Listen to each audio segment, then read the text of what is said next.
everyone. My name is Jean Gallagher and welcome. Welcome to show number 5, Discover Rising Tides, How the Outside Makes the Inside Better, where we explore the importance of the outdoors and maintaining life balance.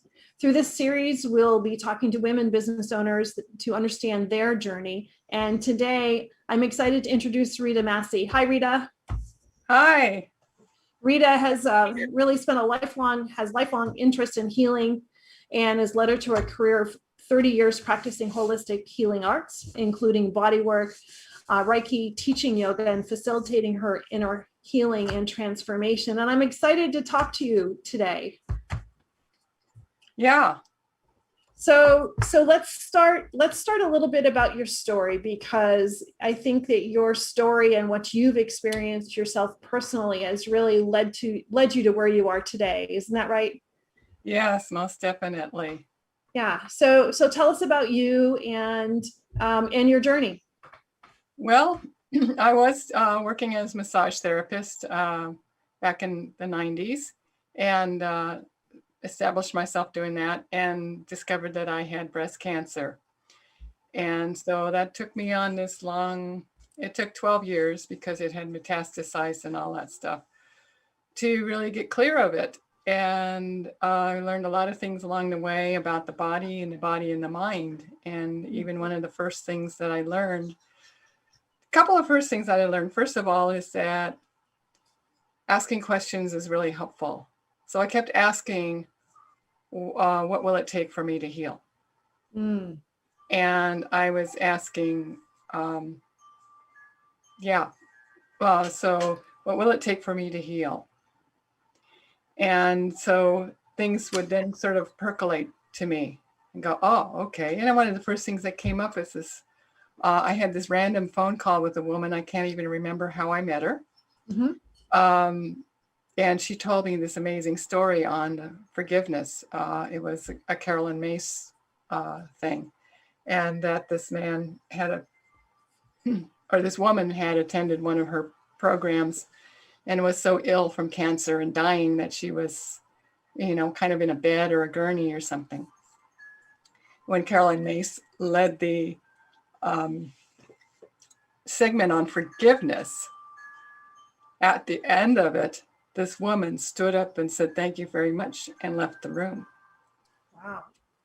And then next time Carolyn Mace was in town, this woman picked her up at the airport. So obviously just that work on forgiveness was what healed her. And so that's the big thing, is the power of forgiveness. So that was a random call, but it really wasn't a random call. Exactly. It was supposed to happen, right? Exactly. Yeah. So that was one of the things I knew I had to work on for myself. Mm-hmm. So forgiveness, where does that come from? Or where do you start? Is it forgiving yourself for being sick, or how does forgiveness play into that? It all depends. It's, again, you ask the questions. What do I need to forgive? If you're getting a ping that you got to forgive something, a lot of times these things are hidden. And so there was like a lot of forgiving others. There was a forgiving the abuse that I experienced as a child. And it went down to later on forgiving myself. And when I came to a place of forgiving myself, I really feel like that was a major shift, that I could get completely free of the cancer.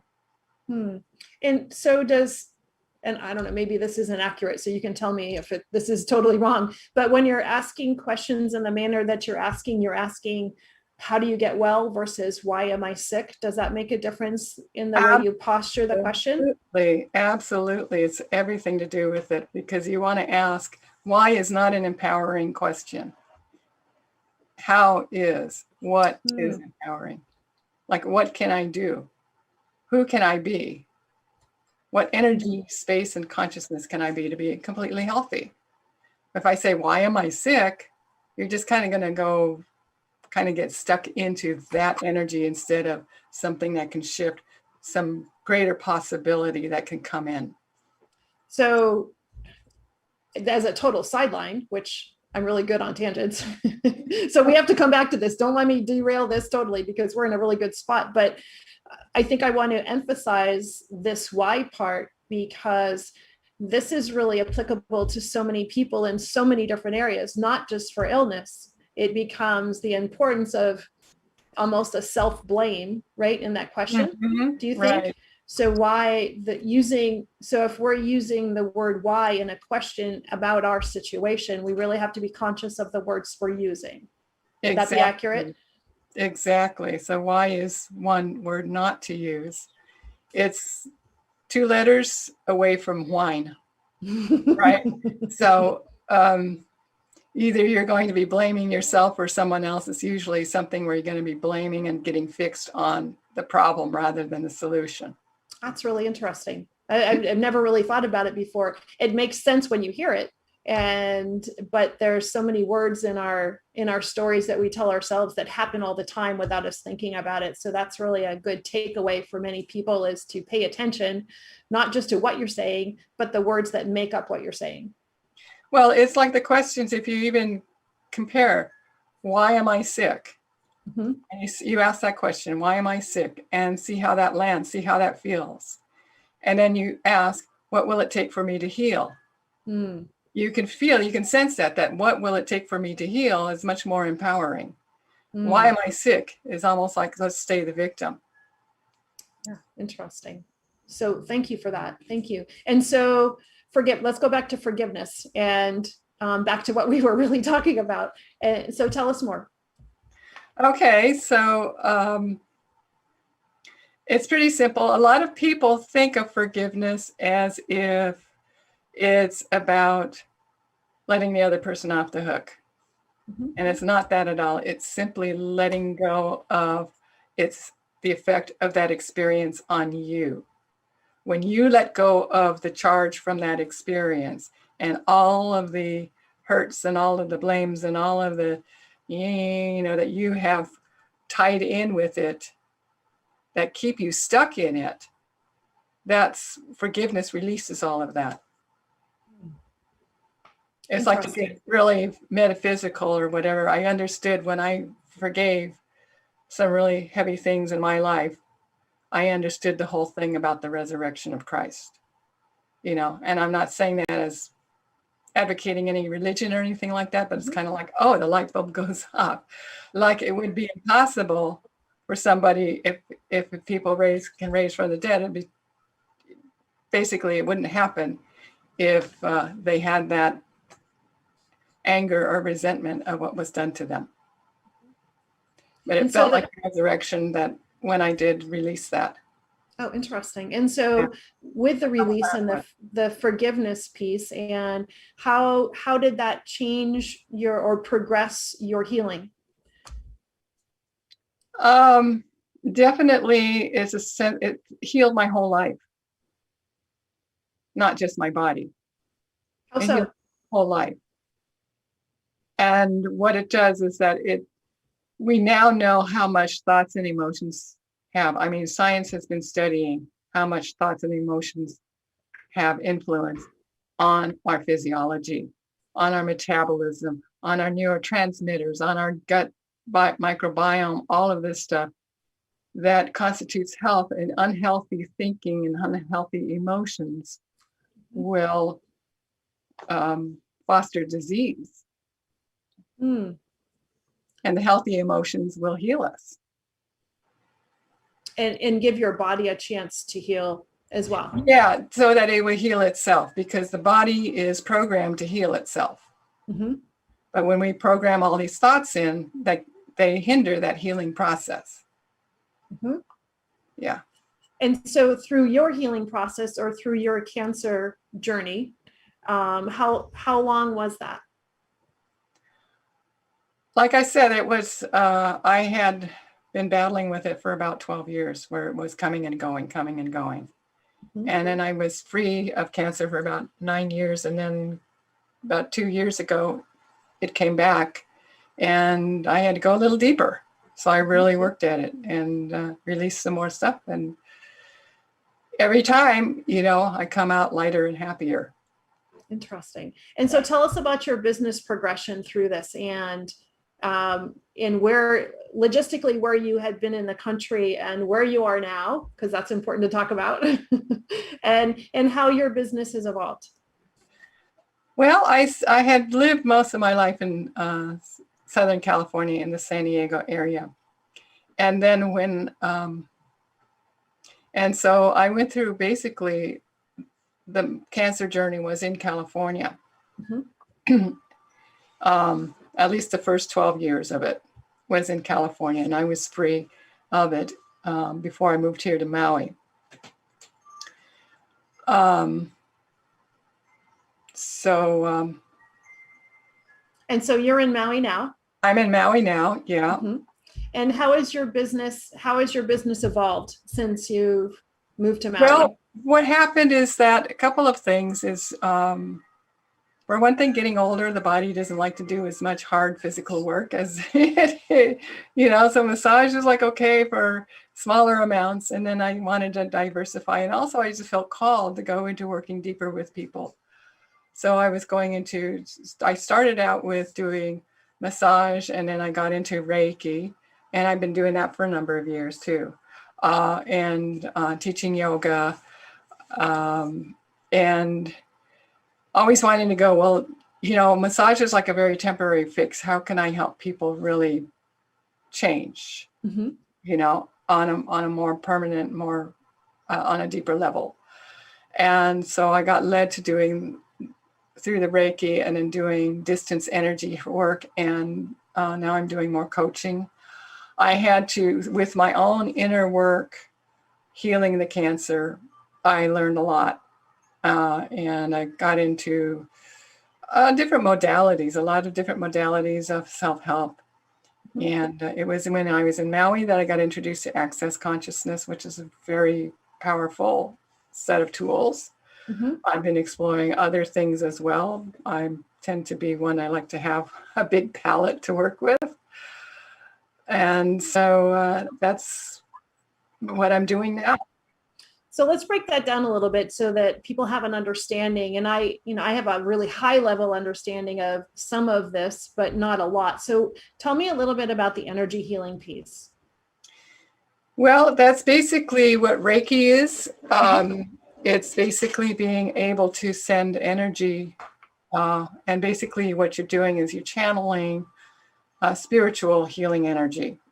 So it's a very spiritual practice, actually, Reiki is. Mm-hmm. So that is, it's rooted in the Buddhist tradition. The person who started it also felt he had some connection to the Christianity. I don't know what it is, but its tradition is actually rooted in Buddhism. And so it really goes into like the deepest essence of spirit, and accessing that source to help facilitate people healing. Mm-hmm. And doing that distantly, I learned how to do that distantly. And then that kind of worked with the coaching and doing the intuitional work. And I've been practicing Raja Yoga for a long time, which is basically a meditation practice. Okay. And so I think that we had talked a little bit about the process of clearing within the energetic work, right? Yes. So how does that work, and what does that do, and what are the benefits of that, the clearing process? The clearing process is what I do with that is, because I'm working with the intuition a lot too, it's working a lot with the questions. And then it's clearing what can be in the way of that coming through. And that's something I learned with Access Consciousness. And so what type of questions, or how do you determine the questions? Or is this really specific to a particular person? It's very specific to the person. I could say you could structure it a certain way, but what the topic of the question is going to depend on that person. Mm-hmm. A lot of people, if they have a physical ailment, it's like, so what will it take for me to heal? What energy, space, and consciousness can I be to be perfectly healthy? Mm-hmm. And also you could be asking things like, what is this illness or condition protecting me from? Because a lot of times we bring these onto ourselves in order to protect ourselves in a way from making a choice that maybe would be better, but we're afraid to make that choice. Oh, really? Like how so? Do you have an example? That's interesting. Yeah. Well, I'll use my case. Being out there and being seen and getting on podcasts and stuff is very scary to me. I finally like getting over it, but it's taken a long time to go, okay, I'm going to get out there and I'm going to be an intuitive healer and coach and do all of this amazing stuff. And some part of me was going, you get burned at the stake for doing this, or whatever it was, just some niggling unconscious fear that was like, it didn't feel safe for me, or I didn't feel worthy of it, or whatever was the thing. So cancer was a way that it kept me from really pursuing, going deeper into my work and my career and what I knew I was capable of for a long time. We talked a little bit about the imposter syndrome, and what you just mentioned made me think of that. Yes, right? Exactly. And so how does that play into preventing us from doing what we feel we should be able to do or are capable of doing? And how do we overcome that? Well, the first thing is to see what's behind it. And most commonly, it's feeling that I'm not good enough, that maybe it's my ego, maybe it's I've got this grandiosity going on. And yet, when you get that urge, that calling from within, it, but it's hard to own that. It's like going back to the Bible again. I was raised on the Bible like a lot of people. And I've kind of transcended to other levels of being with. So I don't take literal, but I take the lessons from the Bible. And one of the things is that Moses was having a hard time with being called to lead the Israelites out of Egypt. Now, look at this as like an allegory, like it's very metaphorical. And we all get that calling. And, if we're going to lead Israelites or whatever, or what are our Israelites, if we're going to step into some kind of leadership, and that's daunting for a lot of us. And so to recognize we have that and say, it can't be me. Who, me? Mm-hmm. I'm not up to it. I'm not worthy of it. I don't feel I'm fit for it. I'm not feeling capable of it. Something bad is going to happen if I do it.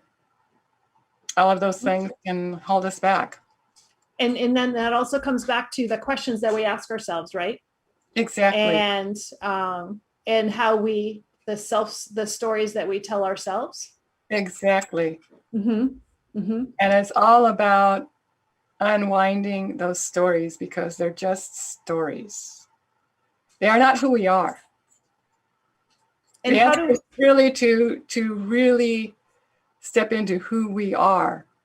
And it's to shed the stories. And what's left is just this really amazing being that every single person is. And that process of shedding,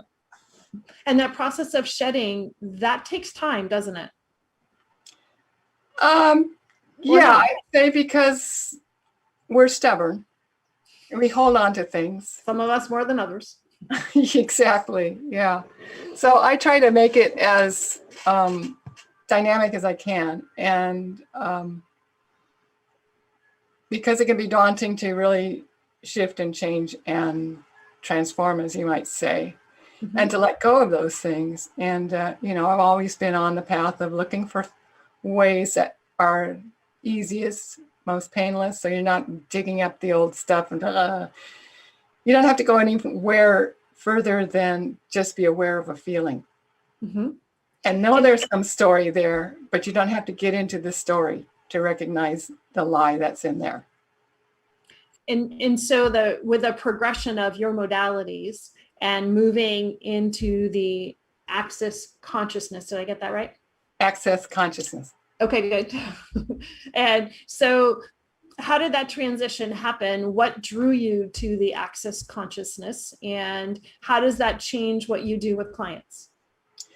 Well, what drew me to it actually is a story in itself. A girlfriend out of the blue called me, and she had been living on Maui for a while, and we hadn't even gotten together to see each other. We had known each other in California. Oh, wow. But she was on the other side of the island, so I just, I didn't get over there much, and she didn't get over my way. So she said, hey, I just found out about this thing, and there's a lady teaching this class like tomorrow or the next day, right in your neighborhood. Oh. And so I went and checked it out, and we both went to the class. I actually looked online, and I just felt really pulled to do it. And at the time I was struggling with a depression. I had just moved here. I had been through a lot. I had been through recovering from my own illness. I had lost my husband. I had just lost his mother, whom I was living with and caring for. And I had just lost my mother. And then I moved over here. And so I was recovering from all of that stuff. What brought you to Maui in the first place? Well, the fact that actually my sister had moved here earlier, many years before, and then my parents, when they retired, had moved here. So I was actually coming back and forth to help take care of my parents. And then it was like, well, here I go. Here I am. I'll stay here as a good place to kind of recuperate and heal. But I did have that kind of depression. I just, I thought I could just bounce back and just jump into Maui and go, oh, this is great. But I was just, for a couple of years, it took that much time. Wow. And, and I realize now, people told me it does take a while. With what I went through, it would take a while to get back on my feet. But around that time, though, that's when this came. And after the class, which was the Access Consciousness Bars, the first class, I woke up in the next morning, and for the first time, I felt happy for no reason. Wow. Yeah. Just after one class. Just after one class. I woke up feeling happy for no reason. Interesting. And it's funny how things show up in our neighborhood that we're supposed to attend, right? Yes. That you don't know about. So I want to talk about that, but I have a quick question going back to something you just said. And so with the depression and the healing part of the time that takes, do you think, is there some guilt in there too that has to be worked through? Or is there, because what came to me when you were saying that is I was wondering is as you've been through so much, is there any internal guilt that happens in those feelings too? Or is it really just more of a depression and something that you're working out of? Or do you feel guilty for getting better? That's a really good question. And I haven't really analyzed that so much. There may have been a piece of that. I don't know if I feel guilty for having survived. I really worked hard at it. And I recognize that it took courage because I had to face the demons. And I feel sad for the people that don't make it. Yeah, I do. And I've lost a lot of friends to cancer. Courage is an interesting word. And so important to try to find and hard to find. And it takes courage to do any kind of inner work. Because we got to face all those things inside of us that we, it's like, worse than going into and cleaning a closet, right? You don't know what you're going to find there. You may not like what you see there. It's like, I don't want to even know it's there. Or it might all fall on top of you. Yeah. Well, that's what happens when you don't clean it out. And that's what these diseases are, and it starts falling on top of you. Or, things that you invite in your life because you're not cleaned up inside and you're attracting a lot of not as good things to come into your life, or, you end up making not the best choices because you're going for what's familiar and outwardly comfortable. There's this whole thing about what's in Access and Consciousness. They talk about light and heavy, right? So if it's true, it's light. If it's not true, it's heavy. And a lot of people are going with what's comfortable and what's not comfortable. And there's a lot of times comfortable is heavy and uncomfortable is light. It can be very uncomfortable and very light, but people don't, they just see the uncomfortable and they don't want to go there. So how do you quantitate the feeling of light versus feeling of heavy? How do you define to a thing? How do you define the term light or define the word heavy?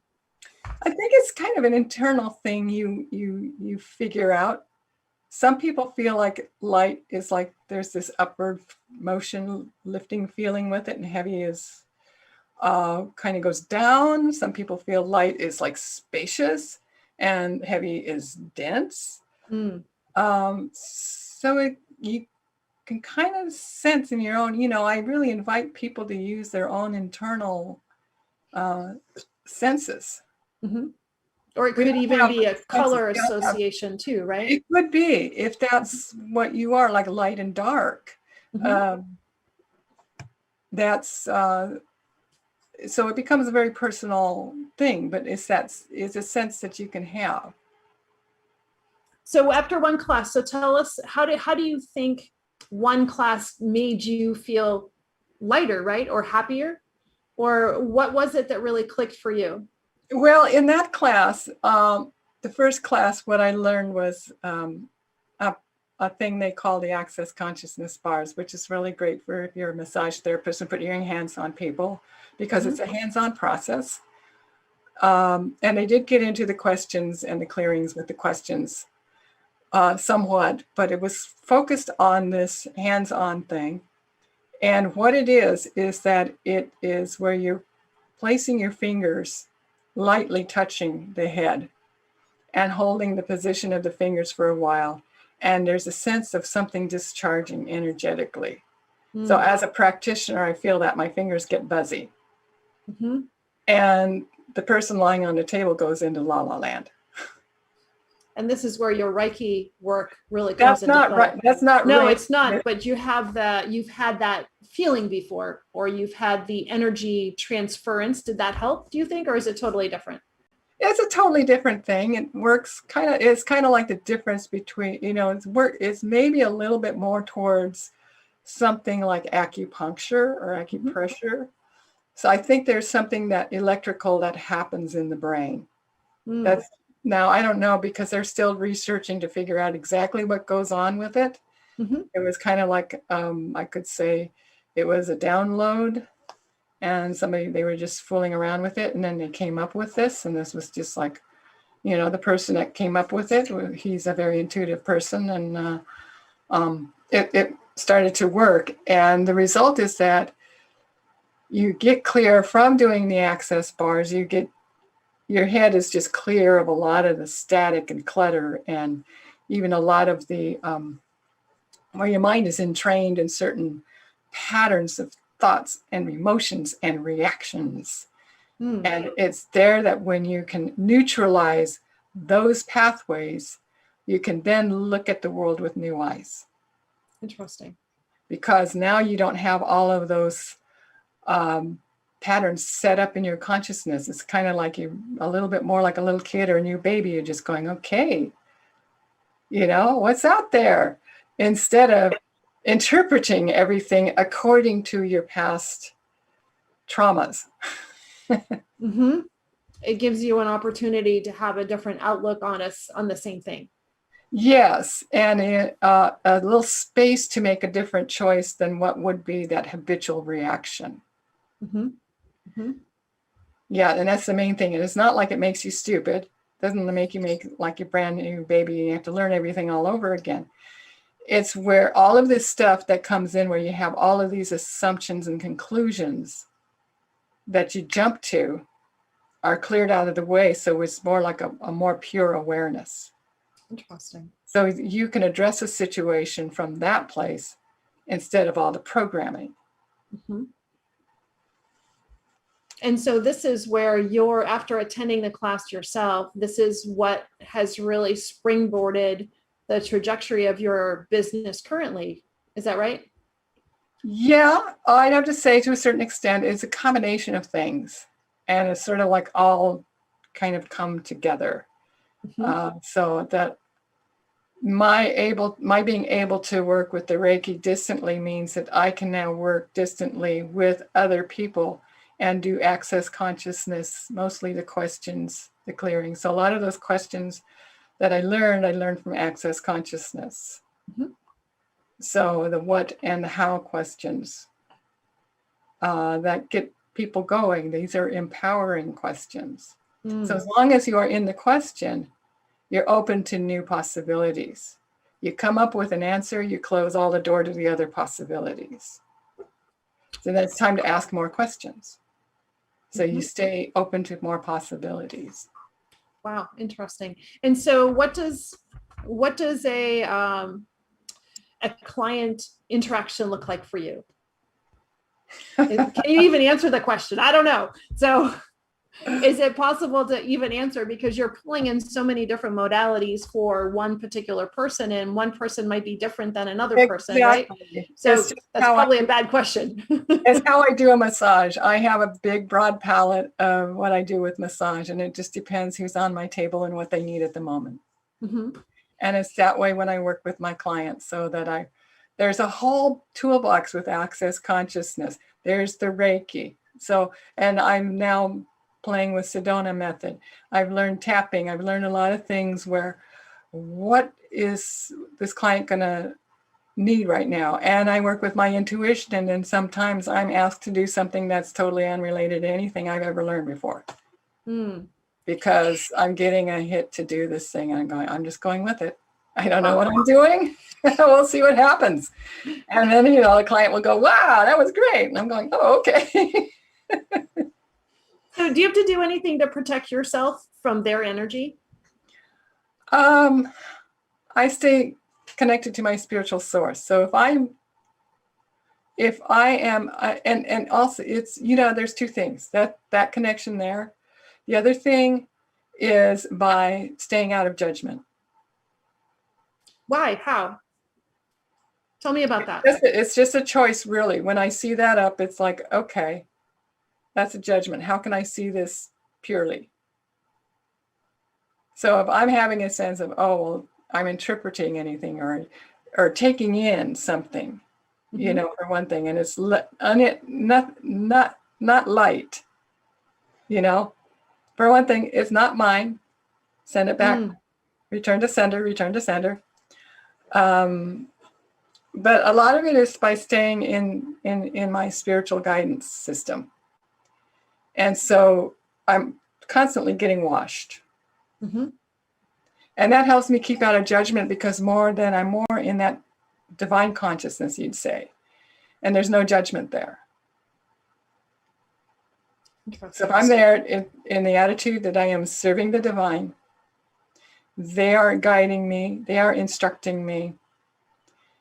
And my job is not their business. The client's business is not my job. It's between them and God. Okay, and I'm just sort of a a tool, you might say.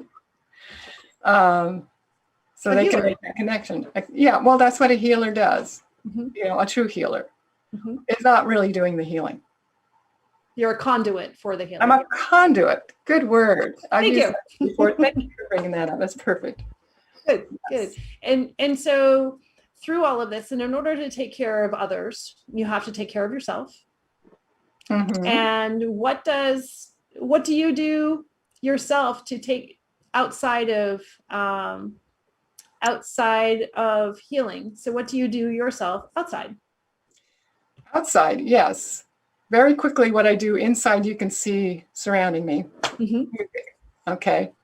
Enough said about that, because I know you want to get into No, but let's talk about the music first. No, we don't have to rush to the outside. Let's talk about the music too, because that's really important.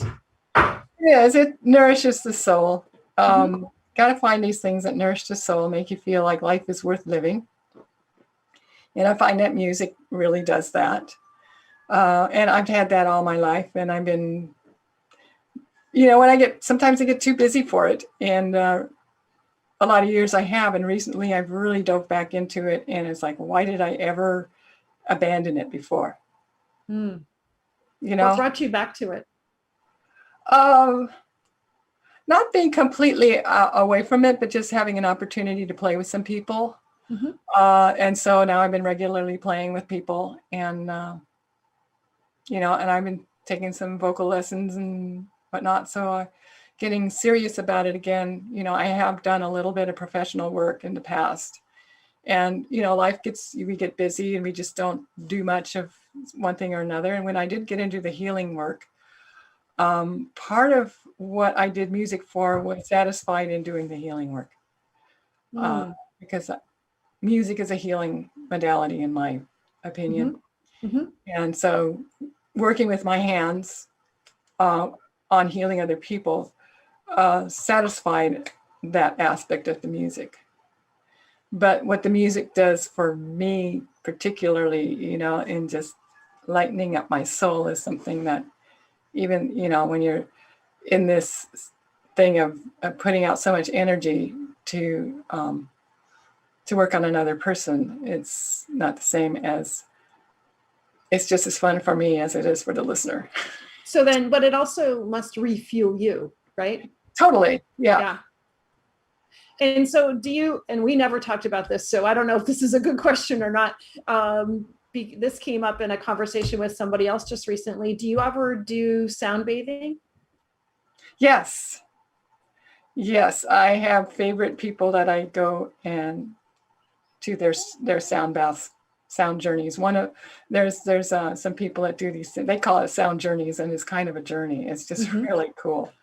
Native American drumming and chanting and crystal bowls together is just, it's off the charts with these two ladies. Just, if you ever come to Maui and you got Gentle Thunder and Shayalana, go see them. Wow, fantastic. So shout out to them. Yes. So when you're not playing music, and tell us about your outside activities, because this is really exciting for me. I think it's outside wonderful. Activities is like, okay, I grew up on the beach, and yes, I love hiking too. So if I don't have a beach, I find somewhere to go. And but if there's a body of water, that's even better. I like the experience of what's called, now there's a book now called Blue Mind. I don't know, and there was even a documentary, and it's just the whole thing about how water has such an effect. And I think it's green mind too. You know, you get into green places, it's the same thing. It's just, it's, you know, that just mellows you out. So being a beach person, and you surfed in California, when I came here and being a little older, and then you have, the waves are bigger and a little bit bigger there. Yeah, and they're heavier. They've got more of a, they throw more, they're stronger even for the same size wave. And they break over coral. And injuries on coral is not fun. And so I'm kind of squeamish about the coral. So I've taken, and then I got invited to paddle with Outrigger Club. And it was for cancer survivors. It's like, oh, this is going to be interesting. So I went to check it out, and I just fell full on in love with it, because it's got everything I like about exercise, the outdoors, and the camaraderie. And there's something really cool about when you are paddling in sync with these other people, you get into this Zen thing with them that is a special bond. And it becomes that group effort, right? And group energy together. Yes. Joined together for a solo goal, right? So for a singular goal, like, you know, moving the canoe forward. But for us as cancer survivors, it's even a little more, because we have that cancer thing. So yeah, and when I did have a recurrence while I was here on Maui, they really had my back. Wow. Oh my gosh. And they knew which doctors were the best and everything, because I was like clueless, and they plugged me into the right people and the right, so it was great, you know. And but the thing is, you know, it's like, I really have the need to be out in nature and get away from the phones and the people and and the static and all that stuff, and getting on the water is so wonderful. And seeing the creatures out there. We have whales in the winter. And we get out there and sometimes you can hear them sing through our hole. Oh, wow. It's just incredible. That's amazing. That's amazing. Yeah. And they, you know, we paddle in a bay. It's Malaya Bay. If people know Maui, it's on the south side, and it's, you know, they would know where it is. We paddle out of Sugar Beach at Maui Canoe Club. So at that end, in this sheltered place, it's shallow and sheltered, that's where the mothers have their babies. Oh, wow. And so we get to see moms and babies. And if you go out in other places, it's a little deeper water and all that, that's where you get to see the competition pods. And you see a lot of action because they jump around and they're showing off and they're posturing and they're, you know, sometimes they get, you know, rough with each other even. So it's like, you don't want to get too close to those. Not too close. I was thinking the same thing. and yeah, as far as the mothers and babies go, you know, we keep a respectable distance because they need their space. It's very special. Occasionally you have a very curious youngster that wants to come close and visit us. They're going to look out and see if the protective mother comes by. It's like, okay. Quick, paddle the other way. Yeah, I'll start paddling backwards or something. And just, it's kind of, you have to be aware of where the animals are at, you know. Because generally the whales are very, very gentle creatures. And when she's being protective, more likely she's going to nudge her baby away from the canoe than to attack the canoe. Right? She's not really threatened by us, but she just wants to make sure her baby's okay, and you know. And so we like to you know, and it depends on the. Some mothers are quite okay with their babies coming up. Some of them bring their babies to you. Really? Yes. So amazing. Yeah, it is. It's just so beautiful. Yeah. There's so much that we don't understand about, especially about sea mammals and what they think, how they operate, how smart they are. There's so much we don't understand, but it's just incredible to watch. Yes, it is. It's very awe-inspiring. Of course, they're being as huge as they are. You know, just they get close to you, you just hold your breath because it's like, whoa, you know. Yep, whales and sunsets. That's the magic of Maui. Wow, that's fantastic. Okay, yeah. It's been wonderful talking with you today, Rita. Thank you. And I want to give you an opportunity for two things. One is to give us your website, and then also tell us a little bit about your packages that you have for your business. Yeah. So do that, and then I have one last question. Oh, okay. So you want me to do my yeah, so your website. Yep. Okay, my website is higherlifehealing.com. Okay, higherlifehealing.com. And if you go to the page about soul empowerment, and it's there, you'll see the link to it on the homepage.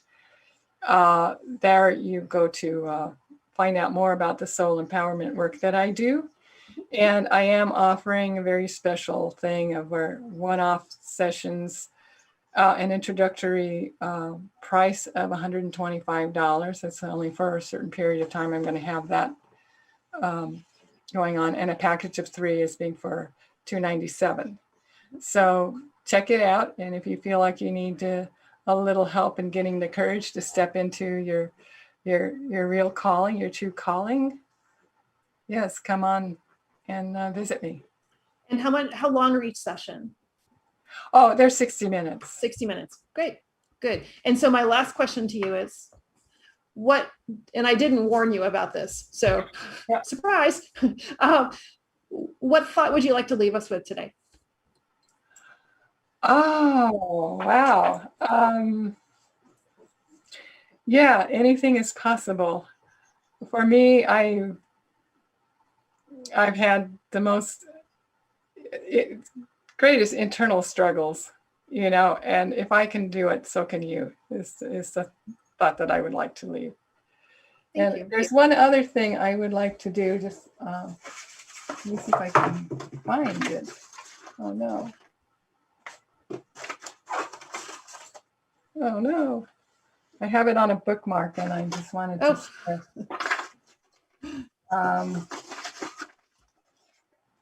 Uh-oh. Maybe it's not meant to. Oh, here it is. Here it is. You probably all have heard this quote before, but I think it's appropriate to remind people by Marianne Williamson. It goes like this: our worst fear is not that we are inadequate. Our deepest fear is that we are powerful beyond measure. It is our light, not our darkness, that most frightens us. We ask ourselves, who am I to be brilliant, gorgeous, talented, and fabulous? Actually, who are you not to be? You are a child of God. You are, and your playing small does not serve the world.